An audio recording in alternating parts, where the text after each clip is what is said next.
नमस्कार साथियों। 8वां वेतन आयोग जो 1 जनवरी 2026 से लागू होगा, उसके बारे में समस्त कर्मचारियों के बीच में फिटमेंट फैक्टर या डेयरनेस अलाउंस को लेकर चर्चा रहती है। लेकिन एक ऐसा अलाउंस है जो यदि बढ़ गया तो आपकी सैलरी में अचानक से बूम लेके आएगा। आपकी सैलरी अचानक से बढ़ेगी। टीपीटीए, जिसे हम ट्रांसपोर्टेशन अलाउंस के नाम से जानते हैं, यदि ये बढ़ता है तो पूरा गेम बदल जाएगा। पिछले 10 साल से इंतज़ार है टीपीटीए का बेस बढ़ने का, लेकिन डीए 50% होने के बावजूद भी टीपीटीए में कोई बदलाव नहीं हुआ।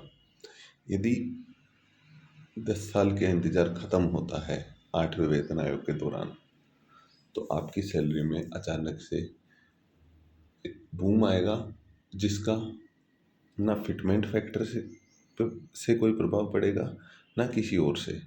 अचानक से सीधा बूम आपकी सैलरी में आएगा। तो पूरी जानकारी आपको इस वीडियो में मिलने वाली है। वीडियो को एंड तक ज़रूर देखें। वीडियो आपको अच्छी लगे तो वीडियो को लाइक करें, शेयर करें, कमेंट करें और चैनल को सब्सक्राइब करें, ताकि आपको ऐसी ही वीडियोज़ के नोटिफिकेशन सबसे पहले मिले। सबसे पहले हम बात करें टीपीटीए होता क्या है।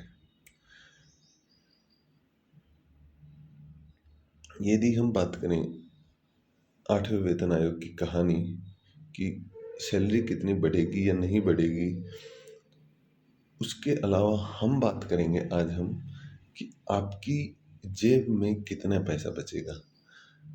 और यहाँ टीए सबसे बड़ा हिडन फैक्टर है। टीपीटीए, अगर टीपीटीए बदला तो बिना कुछ किए ही आपकी इनकम धीरे धीरे धीरे धीरे ऐसे बढ़ने लग जाएगी।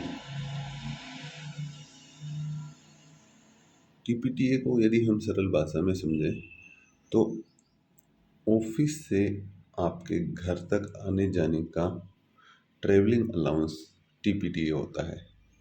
ये आपके बेसिक पे लेवल पर निर्भर करता है। यदि आप लेवल 1 या 2 में हैं तो आपका टीपीटीए अलाउंस अलग है। लेवल 3 से 8 में है तो अलग है। 9 से अबोव है तो आपका टीपीटीए अलाउंस अलग होता है। इसके अलावा ये निर्भर करता है आप किस जगह पर ड्यूटी करते हैं। यदि आप मेट्रो सिटीज़ में ड्यूटी करते हैं तो आपका टीपीटीए अलाउंस अलग होगा। आप अदर सिटीज़ में नौकरी करते हैं तो आपका अलग होगा। इसके बाद ये निर्भर करता है डीए पर। आपका डीए जैसे जैसे बढ़ता जाता है, इस टीपीटीए अलाउंस भी बढ़ता जाता है। सरल भाषा में यदि हम बात करें तो सरकार आपको रोज़ ट्रैवल करने के लिए पैसा देती है, वो होता है टीपी अलाउंस। अब ये 10 साल से क्यों नहीं बढ़ा है, ये हम बात करते हैं। 7वें वेतन आयोग के बाद आज 2026 आ गई। 2016 में 7वां वेतन आयोग आया था। टीए का बेस रेट जो है वो सेम का सेम है। हाँ, डीए में बढ़ोतरी होती है, इसके साथ साथ टीपीटीए में बढ़ोतरी होती है। लेकिन जब 2016 में 7वां वेतन आयोग आया तब पेट्रोल की कीमत 60 रुपये थी, जो अब 100 रुपये हो गई है। यानी कि महंगाई यहाँ पर बढ़ी है, लेकिन टीपीटीए का बेस जो है वो अभी तक सेम है। टीपीटीए का बेस अभी तक सेम है। 8वें वेतन आयोग में यही वजह है कि टीए का रिवीजन सबसे बड़ा अंडररेटेड बदलाव बन सकता है। यदि 8वें वेतन आयोग में टीए का रिवीजन होता है टीपीटीए का, तो ये आपकी सैलरी को बूम करेगा। अब हम बात करें अभी कितना कितना टीए मिलता है 7th सीपीसी के हिसाब से। तो यदि आप लेवल 1 और 2 में हैं और मेट्रो सिटीज़ में हैं, मेट्रो सिटीज़ का मतलब मैं बता रहा हूँ आपको, दिल्ली, मुंबई, कोलकाता, चेन्नई, बेंगलुरु, ऐसी जो बड़ी सिटीज़ हैं, यदि आप तो आपको 1350 रुपये प्लस जो वर्तमान डीए चल रहा है उस पर 1350 पर वर्तमान डीए। यदि आप अदर सिटीज़ में हैं तो 900 रुपये प्लस डीए। लेवल 3 से लेवल 8 मेट्रो सिटी में 3600 रुपये प्लस डीए और अदर सिटी में 1800 प्लस डीए। लेवल 9 से ऊपर 7200 प्लस डीए मेट्रो सिटी में और 3600 प्लस डीए अदर सिटी में। तो ये मिलता है आपको अभी वर्तमान में 7 सीपीसी में। लेकिन असली ट्विस्ट ये है कि जो टीए है वो सिर्फ बेस प्राइस से नहीं जुड़ा होता है। टीए केवल 1800, 3600, 7200, 900 रुपये इन पे नहीं जुड़ा होता है। टीए के साथ में डीए और जुड़ता है, जिससे टी में वृद्धि होती रहती है। जैसे हम बात करें कि हायर सिटी का एक कर्मचारी है लेवल 3 से लेवल 8, जिसका बेस 3600 रुपये होगा। वर्तमान में 58% डीए होता है, तो 2088 रुपये उसका डीए हो गया, यानी कि टोटल 5688 रुपये टीपीटी अलाउंस हो गया। ऐसे ही यदि लेवल 9 का कर्मचारी है तो 7200 रुपये उसका बेस हो गया और 4176 रुपये 58% डी हो गया, यानी कि टोटल 11376 रुपये हो गया। यानी कि वर्तमान में जो बेस के लगभग आधे के बराबर, आप कहीं भी देख सकते हैं आधे से ज़्यादा आपका डीए पहुंच चुका है। अब बात करें, सबसे बड़ा ये सवाल है कि क्या टीए सिर्फ डीए से बढ़ेगा या बेस भी बढ़ेगा। तो 8 सीपीसी में क्या है कि टीए में बढ़ोतरी संभव है, डीए से अलग टीए का रिवीजन होगा और नए लेवल वाइज रूल्स आएंगे।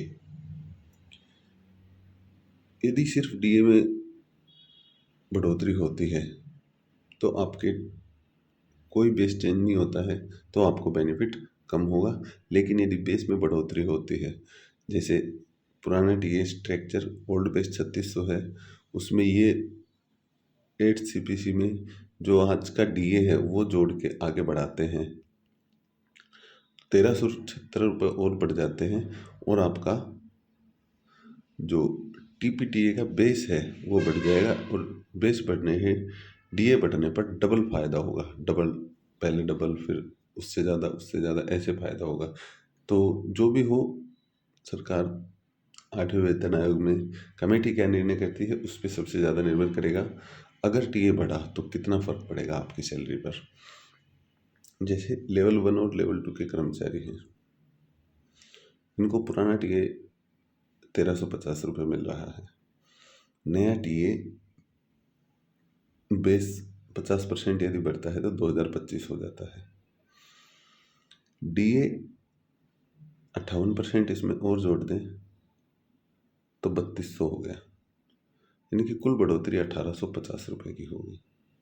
लेवल 3 से 8 के कर्मचारियों में कुल बढ़ोतरी 4932 रुपये की हो जाएगी और लेवल 9 से ऊपर के कर्मचारियों में 9684 रुपये हो जाएगी। ये संभावित की बात कर रहे हैं, हाइपोथेटिकल 50% टीए में के बेस में यदि बढ़ोतरी होती है तो बात कर रहे हैं वर्तमान परिप्रेक्ष्य में।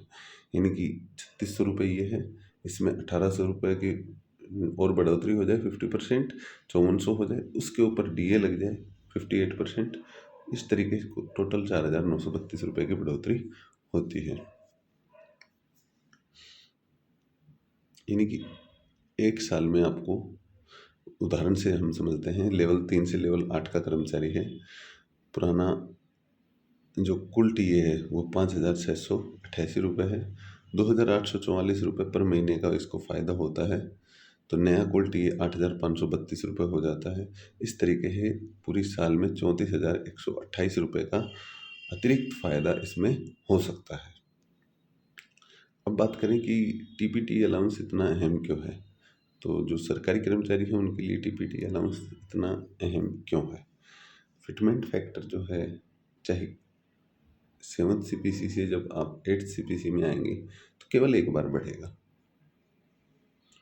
डीए जो है वो हर 6 माह में बढ़ता है, आपको पता है। लेकिन टीए टीए आपका एक ऐसा गैस है जो जिस पर किसी की नज़र नहीं जाती, टीपीटी अलाउंस पर, जो जिसका एक बार बेस फिक्स हो जाता है, लेकिन हर 6 माह में वो बढ़ता रहता है डीए के साथ साथ। और यदि एक बार बढ़ गया, आपका पुराना बेस यहाँ पे है, यदि एक बार बेस मल्टीप्लायर इफेक्ट में बढ़ गया तो आपका जो टीपीटी अलाउंस है वो बूम करता रहता है। अब सबसे ज़्यादा फ़ायदा किन कर्मचारियों को होगा उसकी यदि हम बात करें तो जो मेट्रो सिटीज़ वाले कर्मचारी हैं उनको सबसे ज़्यादा फ़ायदा होने वाला है, क्योंकि पहले ही वहाँ पर ज़्यादा टीपीटी अलाउंस है और 8वें वेतन आयोग में और ज़्यादा फ़ायदा होने वाला है। इसके बाद मिड लेवल जो लेवल 3 से लेवल 8 के कर्मचारी हैं, सबसे ज़्यादा फ़ायदा इनको होने वाला है, क्योंकि सबसे ज़्यादा संख्या यदि कर्मचारियों की बात करें तो लेवल 3 से लेवल 8 के बीच की होती है। इसके बाद डिसेबल्ड एम्प्लॉय, इनको डबल टीपी अलाउंस मिलता है, यानी कि इनके लिए जो फ़ायदा है वो डबल हो जाएगा। जहाँ एक कर्मचारी को सालाना हमने अभी देखा कि लगभग 30,000 से ज़्यादा फ़ायदा हो रहा है, तो इनको 60,000 से ज़्यादा का फ़ायदा हो जाएगा। अब बात करें कि टीए किनको मिलता है। उन कर्मचारियों को जिनको गवर्नमेंट व्हीकल नहीं मिलता उनको टीए मिलता है, जिनको गवर्नमेंट व्हीकल मिल गया उनको टीए नहीं मिलेगा। यदि आप 1 महीने की पूरी छुट्टी करते हैं तो आपको कोई टीए नहीं दिया जाएगा, ट्रेनिंग में भी आपको टीए मिलेगा। सेकंड क्वेश्चन आता है कि क्या टीए बढ़ा तो सैलरी में बड़ा उछाल आएगा, तो इसका सीधा जवाब है हाँ, लेकिन साइलेंटली आपका सैलरी बढ़ती रहेगी, क्योंकि बेसिक सैलरी से हेडलाइन बढ़ती है, लेकिन टीए आपकी मंथली लिक्विडिटी बढ़ा देता है, यानी कि आपके हाथ में ज़्यादा पैसा आता है। सरकारी कर्मचारी जो हैं वो सिर्फ फिटमेंट का इंतज़ार कर रहे हैं, लेकिन फिटमेंट का इंतज़ार मत करो, टीए में बदलाव पर भी नज़र रखो। मेट्रो सिटीज़ में इसका सबसे ज़्यादा फ़ायदा हुआ। यदि टीए रिवाइज हुआ तो आपकी नेट मंथली इनकम बढ़ेगी बिना टैक्स चले बदले। ये जानकारी थी 8वें वेतन आयोग में टीपीटी अलाउंस के संबंध में। यदि वीडियो अच्छी लगी तो लाइक शेयर कमेंट करना ना भूलें, साथ ही चैनल को सब्सक्राइब करें ताकि आपको सबसे पहले वीडियोज़ की नोटिफिकेशन मिले। धन्यवाद।